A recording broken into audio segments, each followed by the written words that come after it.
Ազգային ժողովի մեծարգո փոխոսնակ, հարգելի խորհրդարան, սիրելի ժողովուրդ, հարգելի գործընկերներ, քանի օր մենք գտնվում ենք ճանաչողական փուլում ենք նաև։ Հայաստան դաշինքին իհարկե շատ լավ ենք ճանաչում, շատերին նաև ճանաչում ենք ուժեղ Հայաստան խմբակցությունից, բայց մեծ մասին նոր падգամավորներից չենք ճանաչում եւ այս ելույթները հարց ու պատասխանը նաև ճանաչողական բնույթ են կրում եւ ինձ համար մի ոչ հարմարավետ իրավիճակ կա, երբ որ մենք խոսում ենք շատերի մասին, նախկին իշխանության մեջ եղած, նաև տարբեր ժամանակներում Հայաստանի քաղաքական, տնտեսական եւ հասարակական կյանքի վրա ազդող որոշումներ կայացնող մարդկանց մասին, ես էմոցիա եմ զգում դահլիճից, որովհետեւ մի դեպքում տվյալ մարդը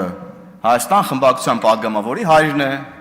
մյուս դեպքում ուժեղ Հայաստան խմբակցության падգամավորի հորեղբայրն է կամ հայրն է, բայց մենք չենք մտնում այդ տիրույթ, էլի, հայր եւ որդի, քուր եւ եղբայր, կին եւ ամուսին, քերի եւ քերակին, ընկերներ, եղբայրներ, մենք այս հարթություն չենք մտնում։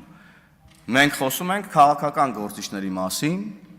որոնք այո փոխկապակցված են բարեկամական կապերով, բայց ես ինձ անկեղծորեն վատ եմ զգում, երբ որ տեսնում եմ էմոցիա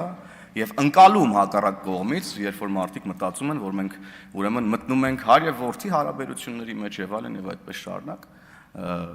Մանավանդ Լևոն Քոչարյանի ելույթներում, երբ որ ամեն անգամ, երբ որ մենք խոսում ենք Հայաստանի երկրորդ նախագահի աթոռը զավթած Ռոբերտ Քոչարյանի մասին եւ մարտի 1-ով իշխանությունը Սերժ Սարգսյանին փոխանցած Ռոբերտ Քոչարյանի մասին, Լևոն Քոչարյանը գալիս է եւ ուրեմն սկսում է պաշտպանել իր հորը որպես իր որդի։ Ոչ, դուք այստեղ եք, էլի ինքը բայց դահլիճում չի, էլի խոսում գնում է։ Դուք այստեղ եք, պարոն Քոչարյան, ոչ թե որպես ձեր հոր որդի, դուք այստեղ եք, պարոն Քոչարյան, որպես Հայաստան դաշինքի падգամավոր, ով շարունակում է ուրեմն Ռոբերտ Քոչարյանի արատավոր քաղաքական հետագիծը եւ փորձում է այստեղ ամեն ինչ անել, որպեսզի պահի նրա գողացած ապօրինի գույքը, փորձում է այստեղ ամեն ինչ անի, որպեսզի մաքրի նրա անունը մարտի 1-ից հոկտեմբերի 27-ից։ Եվ երբ որ մարտի 1-ի եւ հոկտեմբերի 27-ի անուն են տալի, դուք ավելի լավ է սուտ քուն մտնեք, մեռած ձևանակ ու բոլորի տածա վերաբերվում Հայաստան դաշինքի անդամներ։ Հələ մի հատ էլ գալիս եք այստեղ եւ փորձում եք ուրեմն մաքրել մարդկանց անունները, ովքեր եղել են Հայաստանի պետության ղեկավարները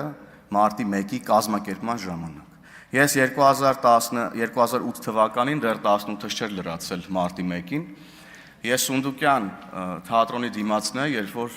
Վիլիսի դեպքը տեղի ունեցավ, եւ ես նաեւ այստեղ պարոն Քոչյանն ասում է, որ Վիլիսը մարդկանց վերով չի անցել եւ այսօրվա քննչականն է դա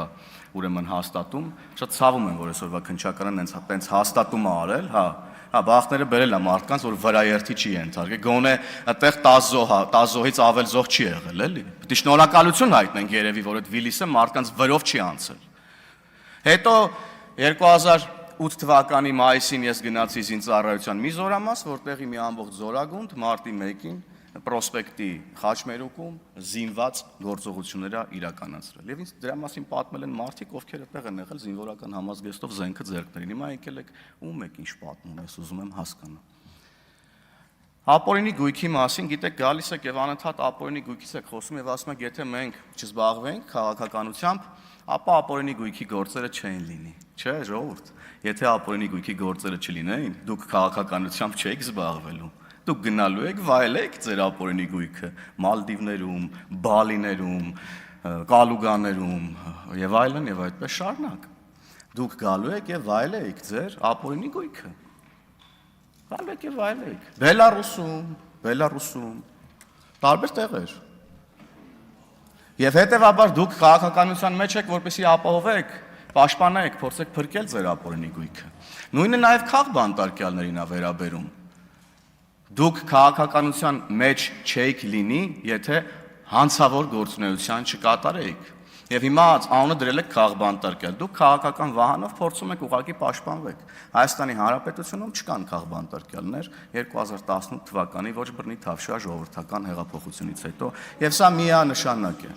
Եվ սա միանշանակ է։ Դուք այստեղ նստած եք, պարոն Ռուբեն Մխիթարյան, որպես ազգային ժողովի պատգամավոր եւ ինձ հետ զուգահեռ հարգելի գործընկերներ, մի խոսեք, ես լուր լսում եմ ձեզ բոլորիդ, ես ձեզ եւս մեկ անգամ ասում եմ զուգահեռ մի խոսեք։ Պարոն Հովհաննիսյան, ներողություն։ Ես խնդրում եմ նաև իմ ժամանակը, պարոն Կոնջորյան, էլի։ Այո, խնդրում եմ հարգելի գործընկերներ մի ընդհատեք, որպեսզի նաև ժամանակը չերկարացնեմ ելույթ ունեցողի։ Հայաստանի Հանրապետությունում չկան քաղբանտարկյալներ։ Սեփականության իրավունքից է անընդհատ խոսում ու ինձ զարմացնում է թե խի է Հայաստան դաշինքը այս 3 օրա ատամներով փորձում պաշտպանել Գագիկ Ծառուկյանի ապօրինի գույքը, որը հիմա վերադարձում է ժողովրդին։ Այդ կարող է այդ բոլոր պատմությունները, որ Գագիկ Ծառուկյանը Ռոբերտ Քոչարյանի պրոյեկտն է 100%-անոց ճշմարտություն է, ինչին ես հավատում եմ, եւ հիմա էլ պարզվում է, որ դուք էլ Ծառուկյանի բանից գույքից երևի փայ ունեք, հա, որտեղ նեղվել եք, որ ուրեմն Ծառուկյանի գույքը վերադարձում է Հայաստանի Հանրապետության ժողովրդին։ Փայ ունեք Ծառուկյանի գույքից։ Ինչ կա Ծառուկյանի հետ, եկել sense ատամներով պահում Գագիկ Ծառուկյանի ապօրինի գույքը։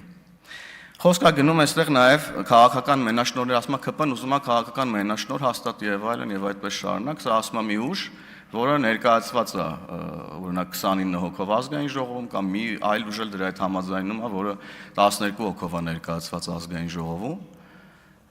Եվ մենաշնորհներից առաջարկում եմ չխոսեք, որովհետեւ օրինակ պարոն Ղազինյան, դուք փորձեցիք պատասխանել իմ հարցին միտինգներին մարդկանց բերելու առումով։ Իհարկե թույլ տվեք ինձ չհավատալ ձեզ ամեն դեպքում։ Եվ նաև, երբ որ մենաշնորհներից եք խոսում, ես կխնդրեմ նաև խոսեք օրինակ հեծի տենդերների մասին։ Այդ ոնց է ստացվում, որ հեծի տենդերներին մասնակցում էին կազմակերպություններ, որոնք ըստ էության փոխկապակցված էին հեծի սեփականատերերի հետ։ Մենաշնորհներից որ խոսում եք, առաջինս կխնդրում եմ այդ մենաշնորհները մի հատ բացատրեք, նոր եկեք խորացեք արդեն քաղաքական մենաշնորհների մեջ, որոնք Հայաստանում այսօր չկան, Հայաստանում չկա քաղաքական մենաշնորհ, եւ չի էլ կարող լինել ժողովրդավարական համակարգում քաղաքական մենաշնորհ։ Հիմա հայրենիքի մասին։ Ասում են մեր հայրենիքը թիվ չի, հող է։ Okay, քանի քառակուսի կիլոմետր է այդ հողը։ Իմ հարցը դրա մասին է։ Գիտեք, էլի պետքա գնանք մեր հայրենիքը, կարող եք արդյոք ասել, որ ջավախքը այս մարդու հայրենիքը չի, ախր ինքը ծնվել է ջավախքում, չէ, չեմ կարող տենց բան ասել։ Ես ուրիշ բան եմ ասում եւ եւս մեկ անգամ ասում եմ, որ հնարավորինս հասկանալի լինեմ։ Ես չեմ կարող հերքել եւ որևէ մեկը չի կարող ասել, որ գիտես ինչ կա, եթե դու ջավախքում ես ծնվել, Ալաշկերտում ես ծնվել, Գանձակում, Բաքվում, Ադանայում, ոչ մեկ չի կարող հերքել քո ծննդավայրը եւ քո պատմական հայրենիքը։ Ես այստեղ եմ եւ դուք այստեղ եք որպես Հայաստանի Հանրապետության,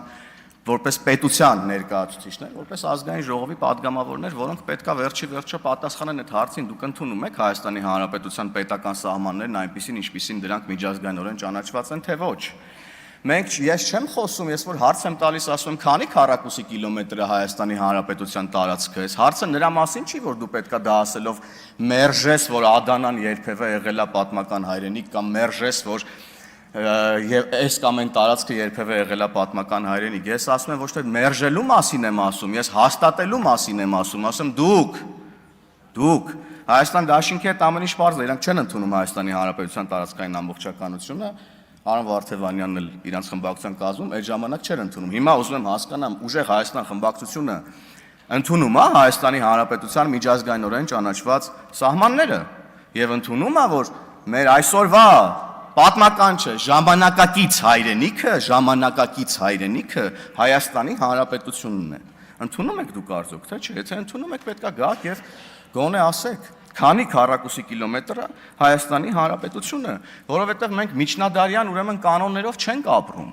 Այստեղ միջնադար չի, էլի, ասենք, մեր արտահայտություններ էլ կան, ասում մեր սահմանն այնտեղ է, որտեղ կանգնած է մեր զինվորը, բան։ Նմանատիպ ինչ-որ արտահայտություններ է, մոտ է այդ արտահայտություններին, որ դու ասում ես, դե մեր հայրենիքը, ասես, անծայրածիր հայրենիք ունենք։ Այո, շատ մեծ պատմական հայրենիք ունենք ըստ էության, հաշվի առնելով հայ ժողովրդի անցած ճանապարհը, բայց այդ անցած ճանապարհի արդյունքում մենք այսօր ունենք մի հայրենիք, որը միջազգայինորեն ճանաչված սահմաններ ունի, ու մենք կարող ենք այդտեղ ապրենք։ Երբ որ դուք այդպես հարցականով հենց մի հատ մեզ եք փորձում ուղղեք, թե բա ձեր հայրենիքը որն է, հեսա մեր հայրենիքը։ Սա է մեր հայրենիքը։ Քաղաքացիական պայմանագիր, խմբակցության, կուսակցության հայրենիքը սա է։ Հայաստանի Հանրապետության միջազգայինորեն ճանաչված տարածքը իր սահմաններով, որը մենք ամեն ինչ անում ենք, որ սահմանագծենք, սահմանազատենք եւ ապահովենք դրանց անձեռնմխելիությունը։ Սա է Հայաստանի Հանրապետությունը։ Սա Հայաստանի Հանրապետությունն է։ Սա Հայաստանի Հանրապետությունն է։ Սա մեր հայրենիքն է եւ կարեւոր է, որ օրենսդիր իշխանությունում ներկայացված ուժերը ընդունեն Հայաստանի Հանրապետության միջազգայինորեն ճանաչված սահմանները, որովհետեւ հարցը առաջանում, եթե չեք ընդունում, ապա ո՞րն է ձեր շահերի կենտրոնը, Եվ եկեք այստեղ ասեք, քանի քառակուսի կիլոմետր է Հայաստանի Հանրապետության պետական սահմանը եւ ամփոփելով եւս մեկ անգամ այստեղ նաեւ խոսեց զինվորներին հարգելուց ուժեղ Հայաստան խմբակցության падգամավորի կողմից, ես խնդրում եմ չխոսեք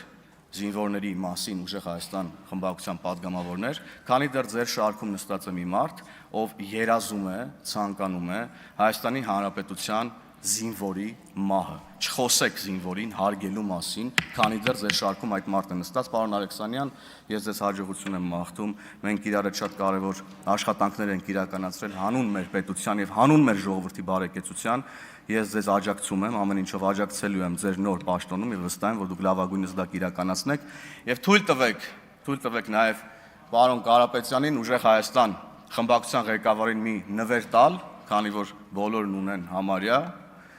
եւ քանի որ պարոն Կարապետյանը չի ասում քանի քառակուսի կիլոմետր է Հայաստանի Հանրապետության սուվերեն տարածքը, ես այս քարտեզը ցանկանում եմ նվիրել պարոն Կարապետյանին ամենայն հարգանքով գործընկերային, որպեսզի նա նայի եւ ունենա իր մոտ Հայաստանի Հանրապետության պետական սիմվոլ։